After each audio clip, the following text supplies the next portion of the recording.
Alright guys, a quick one. Here, I'll detail how to delete photos permanently in iPhone. So if at the end of this you found this offer informative, please don't forget to like and then subscribe. Now, the first thing you want to do is go ahead and open the Photos app. Then, on the Photos app, click on Select button at top right to select multiple photos you want to delete.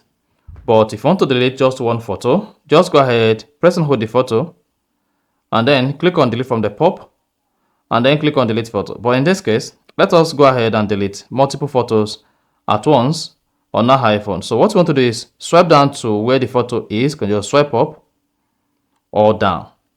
Now, to delete the photo from your iPhone, all you need to do is click on Select, and then select all the photos you want to delete. Just go ahead, keep selecting. Now, once you've selected all the photos, then click on the trash icon at the bottom right. Click on Delete X number of photos. These photos will be deleted, but they will be kept on the deleted folder. Now, to delete this photo permanently, go ahead and click on Collections.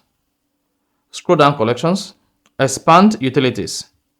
Then select Recently Deleted. Click on View Album. Confirm your Face ID or passcode. And then you should see all your recently deleted photos. To delete them permanently, click on Select. Click on the three dots at top right. And then click on Delete All. On iOS 18, you want to click on Select All, check all the photos, and click on Delete button at the bottom right. Then click on Delete. Then click on Delete from this iPhone.